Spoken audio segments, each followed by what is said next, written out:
YouTube family? Well, we got to talk about the ballistics involving the takeoff situations, and it starts with the autopsy.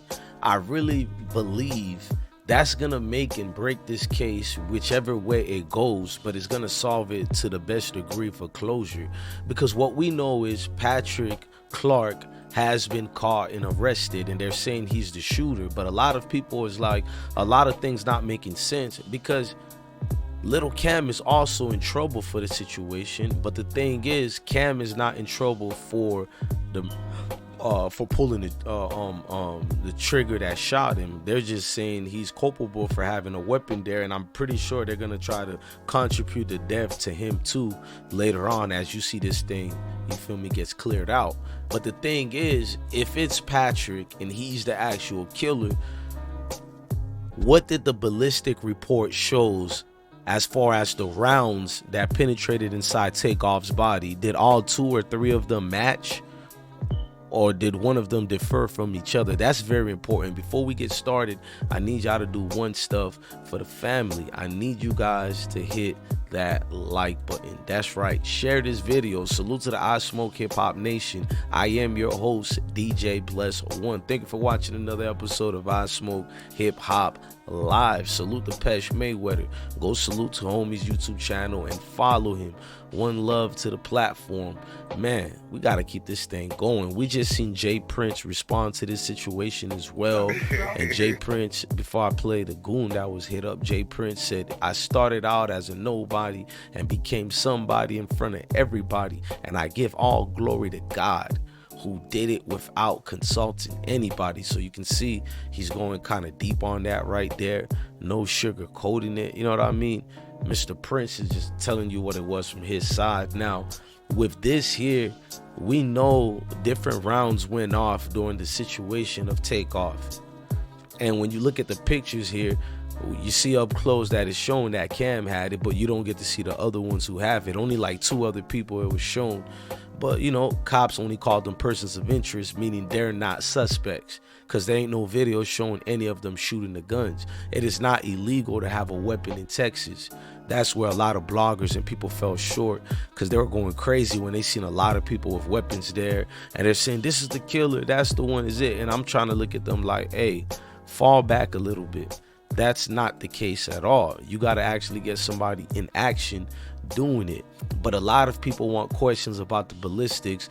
To what standards do the detectives have it? Like, what are you seeing it as? One shooter or multiple shooters? We do know we heard several gunshots echoing and ricocheting. So it's not just one weapon that went off. It was multiple weapons going off. That ain't snitching. That ain't nothing. If you know weapons, you heard it on the TMZ video that was played. So being that it was multiple weapons, not just the ballistics that's inside Takeoff's body, you know what I mean? What about the ballistics that was on the ground, on the floor?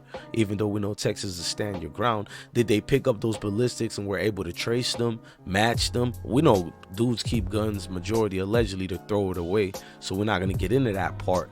It's easy to not find nothing just because you found the fragments or the rounds on the floor, the casings or whatever. But with this, it's like it matters, because the Patrick Clark situation is kind of suspect. The autopsy report, like, let's read it again. The Harris County Medical Examiner lists Takeoff's primary cause of death as penetrating gunshot wounds of head and torso into arm. It appears the office has concluded its investigation, as they also, you feel me, Takeoff's body is ready for pickup for funeral services. So right there, that gave you chills as far as, okay, it's multiple rounds, basically 2 rounds that entered his body, one from the torso and went out the arm.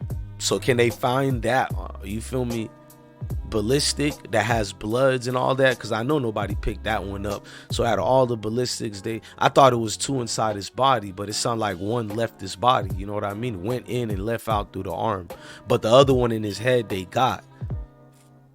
Can they match it with any of the other ballistics on the ground? Because you can't just say it's one person gun that did it. That's not enough. What proof did you give us that we could be satisfied and listen to that? It's a lot of fishy things going on in this case that don't sit right with a lot of people, especially the ones they want to blame, so we can look at it as so. I don't know about that.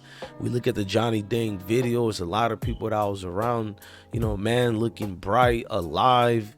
You know what I'm saying? I don't think he would have just been standing through next to an enemy without suspecting who that individual is already. So even if it was an accident or not, mistake, I want to know, as far as when it comes to the ballistic reports, can they show without a doubt that it just came from one shooter? And how did they get Patrick? Because if they had Patrick a long time ago, they could have been arrested him. Why wasn't he arrested before? Because there are multiple cameras inside the 810 Billards. You know what I mean? So I'm sitting back and I'm looking at it. I have to clearly go with somebody just snitched on the entire thing. And not only that, are they giving other culpability to other people involved? That's what we're waiting for, because the autopsy was everything that we needed to see to conclude that looked like multiple shots went there that day. And even if it is the gunman, other people was firing as well. What are they going to call that? Self-defense? What's going to go on? So this is why people don't feel closure was served. They feel like nothing really happened in this trial and case, and it's just a lot of hoopla, spin the block. And I'm gonna show you my let's go to that night and watch the video. I just want to show you guys. Here we go. See what I mean? Hang on, I'm gonna rewind it for you. Let me rewind it for you right quick.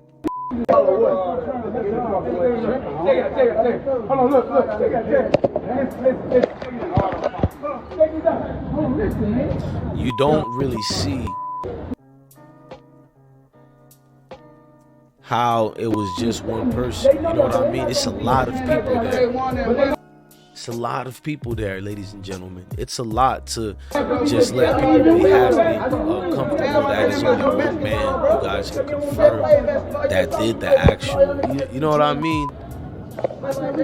People's looking at this one like, is he the fall guy or not? Little Cam is in a world of F situations too, because you got people, we're not going to play the firing part, but you got people who are saying that Little Cam is now flipping. He's telling, I'm not putting that jacket on him, but I'm telling you what they're saying based on his attorney. This is factual. Attorney said some spooky stuff, making people feel like, all right, maybe he flipped, because the fact that they got Patrick Day at well over a month and a week, or a month and 2 weeks after Takeoff death, and now that's when they get him. A lot of things ain't adding up. I'll just say over a month, not a month and 2 weeks, only a month after Takeoff has been killed. Now you got Little Cam situation here, then Patrick Day. It's just too much going on with this situation. I don't know, man. Maybe y'all can make it make sense with me or for me, but we're looking for the ballistics of this situation. A lot of things ain't adding up. The autopsy or whatever in ballistics, when it comes back, because they asked the attorney, did you see what's going on with it? He said they haven't told him anything about it yet. That's what he's waiting for. Let me see if I can play that one right quick, because he definitely was waiting for the ballistics report to come out. Hang on for me right quick, y'all. All right, here we go. Good. Can you spell your first and last name and tell us who you are, please? Christopher Downey, D-O-W-N-E-Y. Where he's in the video carrying a gun. Is that where you Understanding as well that it's based on a witness's observation that is out on bond or probation on other cases? yes, Kind of explain that. at no bond because it's alleged to have committed an offense while on. I have nothing. Was he playing dice? Again, I haven't seen anything to suggest that Cameron Joshua had anything to do with the shooting, that he discharged a firearm that caused his death or was even involved in it. Snake, the bottom line is they're wrong. Cameron wants a bond, he wants to get Tuesday. Does the gun he was carrying match anything at the scene? Have the police told you anything about ballistics? I'm not familiar with anything associated with the ballistics. That hasn't been made available to me. But he has the opportunity to discuss. Pay attention. Does the gun he was carrying match anything at the scene? Have police told you anything about ballistics? I'm not familiar with anything associated with the ballistics. That hasn't been made available to me. When's the next court date? He's saying the ballistic hasn't been made available to him, so he can't speak on the ballistic situations. But we're gonna keep you covered on updates on all this entire situation. I just need this I Smoke Hip Hop Nation to do us one favor and smash that like button and hit that notification bell. Thank you for rocking out with the I Smoke Hip Hop Live movement. I am your host, DJ Bless One. Love your family, love your kids, stay blessed. I can't tell you to stay dangerous if you're staying safe already. Blessing to the kings and the queens.